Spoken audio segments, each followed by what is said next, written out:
Hicimos una investigación desde el año 2010 al 2012 con dos equipos, uno en la Ciudad de México formado por antropólogos, comunicólogos, incluso algunos artistas, escritores, y un equipo básicamente de antropólogos y algunos comunicadores en Madrid.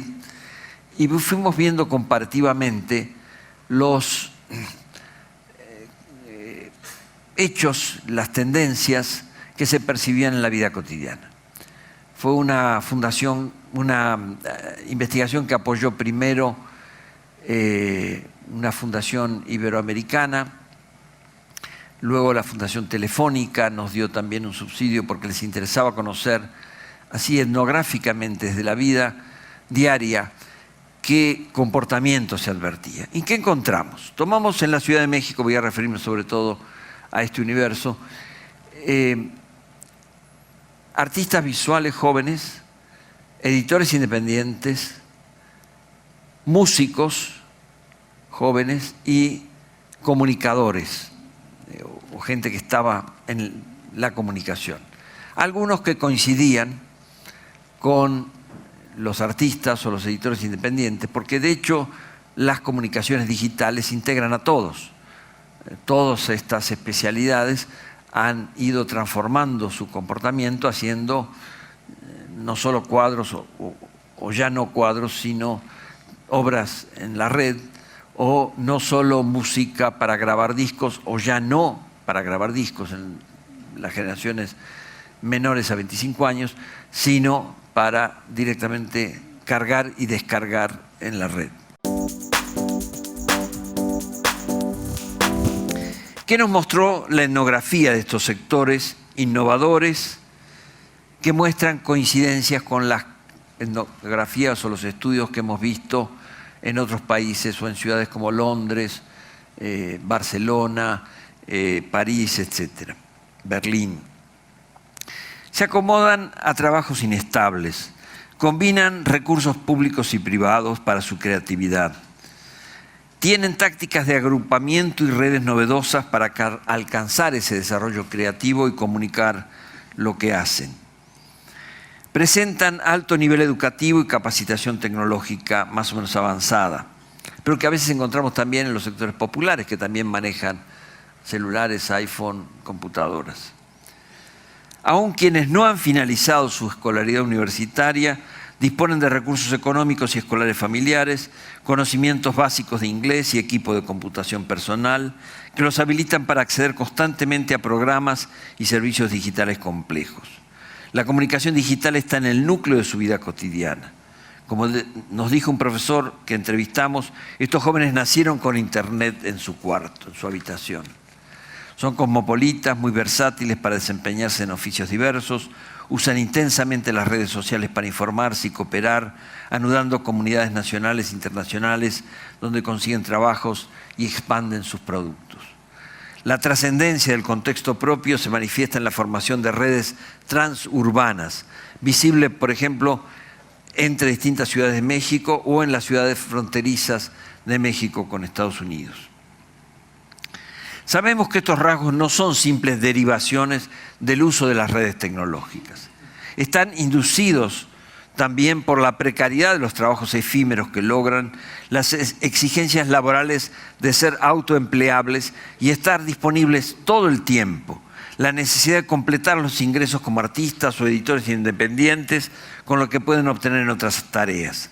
La versatilidad entre diversos oficios, formas de colaboración y aún lenguas y países es facilitada por las redes digitales, pero es también un requisito normalizado por la flexibilización de los mercados laborales y la incertidumbre acerca del futuro de los trabajos.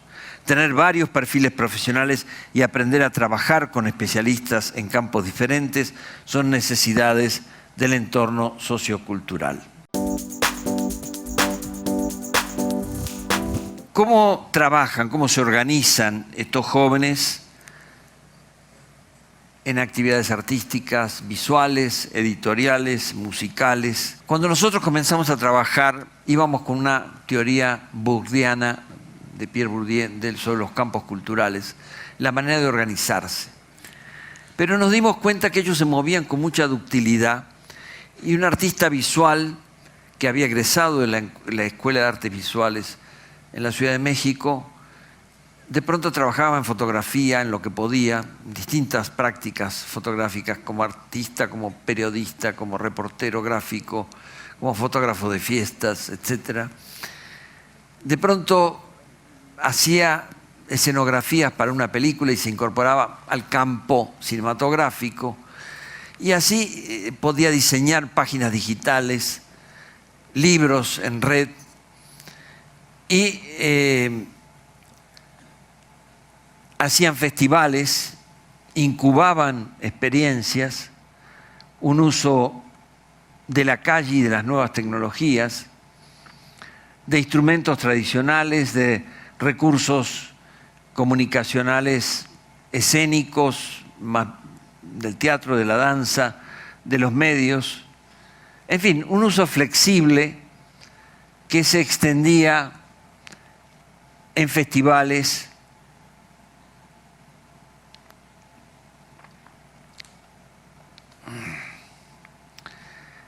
y en talleres de todo tipo. Otra característica que nos impresionó fue el pasaje de la noción de carrera a la noción de proyectos. Quienes nos formamos a fines del siglo pasado en la universidad o en la educación, hasta donde pudimos llegar, en general teníamos la expectativa de que si cumplíamos con ciertos requisitos o teníamos calificaciones medias aceptables, íbamos a hacer carrera. Y cualquiera podía aspirar, si cumplía con cierta trayectoria e iba perfeccionándose, en llegar a gerente de una empresa, profesor universitario de tiempo completo y con duración en su cátedra, músico de un grupo que hiciera giras, que se desempeñara, si se dedicaba a la política podía ser diputado, en fin, había como carreras que se podía ir desarrollando de un modo más o menos ordenado y hasta cierto punto previsible. Lo que encontramos en estos jóvenes, y creo que ustedes tienen aquí en Colombia experiencias semejantes, seguramente muchos de los que están aquí, que están en la edad de 25, 30, 35 años, es que la posibilidad de hacer carrera ha sido reemplazada por la posibilidad errática de desarrollar proyectos. Entonces, 3, 5 jóvenes se agrupan y dicen vamos a crear un sitio web, una página digital, hacer un festival de cine o de video o de artes plásticas, o hacer una editorial independiente y si no podemos en papel la vamos a hacer en forma digital en la red. En fin, desarrollar proyectos. Y si se puede, se consigue una beca, un subsidio de algún gobierno, de una fundación, y si no, se ve cómo se va agrupando lo poco que cada uno tiene y se prueba ese proyecto por 1 año, 2 años, pero aun cuando les vaya relativamente bien, es muy posible que algunos de ese grupo se desplacen a otro proyecto o que el proyecto se caiga, 6 meses no tengan trabajo, después reaparece otro proyecto o viajan a otro país. En fin, esta experiencia de no carrera y solo poder hacer proyectos discontinuos, la idea de intermitencia que han consagrado en la sociología francesa, se ha instalado, observamos, no solo como modo de sobrevivir, sino como algo interiorizado en la subjetividad de los creadores, de los jóvenes, como algo que ya está dado en la sociedad y que hay que ver cómo se maneja en medio de las presiones laborales, creativas, lo que se descubre o se informa hoy, para establecer otro tipo de temporalidad de las biografías personales, efímeras, renovables, a veces obsoletas, que hay que recomenzar una y otra vez. Algunos ven con cierto optimismo estos modos de reorganizarse de la producción cultural y comunicacional, porque parecerían dar, y en algunos casos es cierto, oportunidades que han negado las grandes industrias culturales cada vez más concentradas. Ya no es así, pero hace apenas 10 años había solo 4 grandes majors de la música mundial, EMI, Universal, etc., que concentraban el 90% de la producción y circulación de discos y videos en el mundo. Como todos sabemos, eso fue desvaneciéndose. Algunas de esas empresas quebraron, o se subdividieron, o tratan de ver cómo recomponerse. Y eso ocurre por varias razones. Algunos dicen la piratería, vamos a hablar un poco más de eso enseguida, y cuestionar el concepto. Otros dicen, desde la perspectiva de los jóvenes sobre todo, ahora podemos organizarnos entre nosotros, ya las industrias concentradoras de la producción cultural, monopolizadoras, no dominan tanto y las nuevas redes digitales nos dan la posibilidad de subir a la red lo que creamos, comunicarlos, ver lo que hacen otros, lo que se hace en otros países, en otras lenguas, otras músicas, ponerlo en relación, fusionarlo, mixearlo. Entonces es posible una visión, por decirlo así, optimista y pesimista. A mí no me gusta ninguna de las dos palabras, me parece que son conceptos, nociones, no llegan a conceptos, ¿no? Son nociones no productivas en las ciencias sociales. Más bien lo que hay que tratar de hacer en las ciencias sociales es aproximarse por distintas vías a un fenómeno que es desconcertante, que tiene muchos lados y que exige ser mirado de maneras diferentes. Pero una de las interpretaciones que se hacen de estos agentes culturales en red, comunicados de otra manera, con este uso tan creativo de las tecnologías recientes, más allá de lo que establecían las disqueras, los grandes grupos editoriales o los grandes museos, una posibilidad es verlos como agentes de resistencia cultural al neoliberalismo, a los poderes estatales y empresariales o a las estéticas oficiales. A veces sucede, pero a mí me parece que más que sustituir un sistema de producción cultural por otro, los emprendimientos de las nuevas generaciones se despliegan como complementación de aprendizajes grupales y relaciones de amistad, junto a veces a la colaboración con las grandes instituciones, al uso heterodoxo de las redes, de los sitios de Internet, para fomentar el autoempleo, combinar colaboraciones de grupos distantes, obtener, como dice Harold Rowan, un estudioso español de estos procesos, más sostenibilidad que lucro. ¿Qué podemos esperar de esta reorganización de los mercados y las prácticas culturales? El estudio de estos actores que venimos describiendo genera interrogantes no solo sobre el futuro de estas nuevas generaciones, sino acerca del tipo de sociedad que engendra este trabajo por proyectos inestables y discontinuos. Los testimonios de algunos entrevistados muestran el carácter ambivalente de estos cambios. Generan oportunidades creativas y también precariedad e inseguridad. O en palabras de Richard Sennett, corrosión del carácter. Un libro que nos sirvió mucho durante la investigación fue este libro extraordinario de Sennett, que se llama así, La corrosión del carácter, que estudia fenómenos como los que estoy describiendo, pero en otros grupos. Por ejemplo, estudió no exactamente jóvenes, sino gente que a los 35, 38 años se había quedado sin trabajo en IBM cuando IBM perdió la competencia con otras grandes empresas y aún con su saber tecnológico avanzado, se quedaron sin empleo. Y Sennett se reunió con ellos en el café al que iban y empezó a escuchar historias. Y ahí se le ocurrió el libro La corrosión del carácter. Dice, no solo la sociedad se está corroyendo, las formas de relación, de seguridad social, sino la subjetividad de las personas. Me decía un artista visual que trabaja a veces como productora cultural y otras como diseñadora digital. Entre la licenciatura y la maestría, estudié 9 años, sé inglés y francés y soy capaz de desempeñarme en distintos oficios. Pero no encuentro trabajo que dure.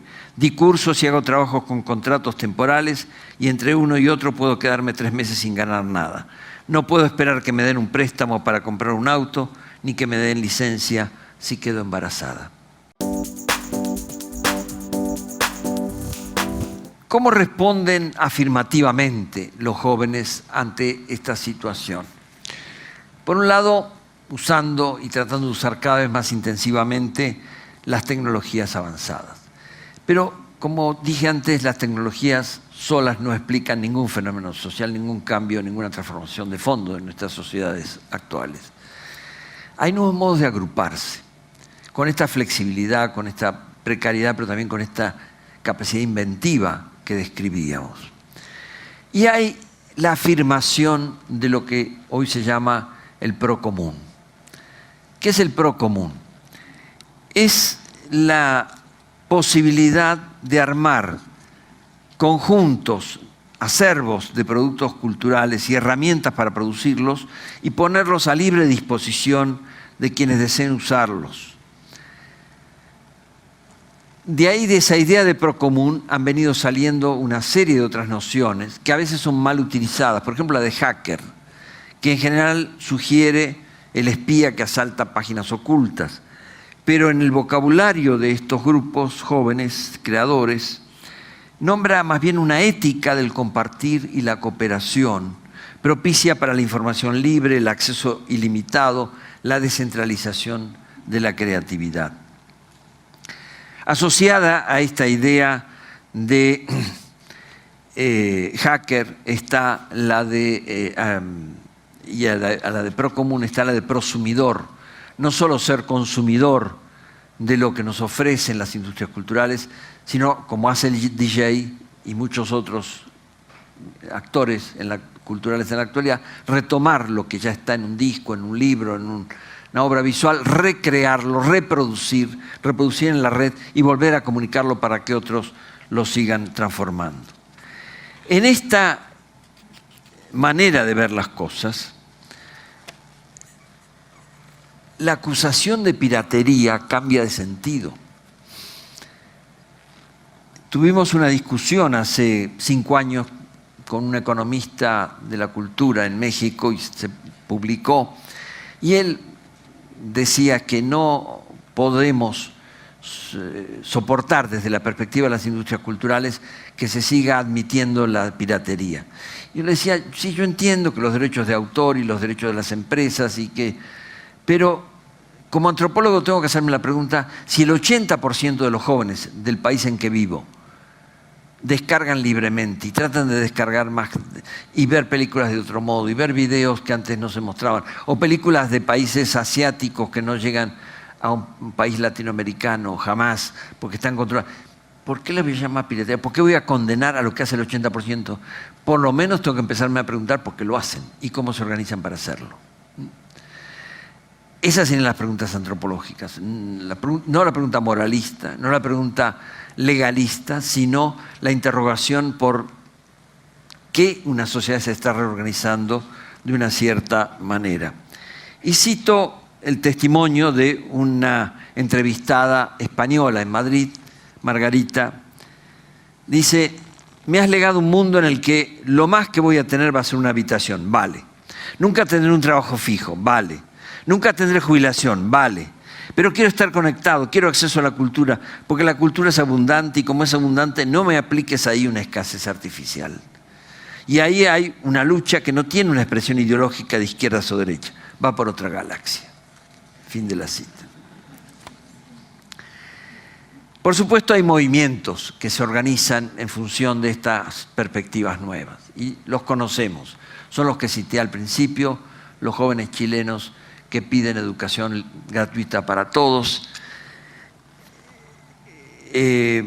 los jóvenes mexicanos de Yo Soy 132, aunque es un movimiento que se ha ido desvaneciendo un poco o transformando, incorporándose a otros, y que piden democratizar la comunicación. Basta de monopolios televisivos, de monopolios en las redes, de páginas prohibidas.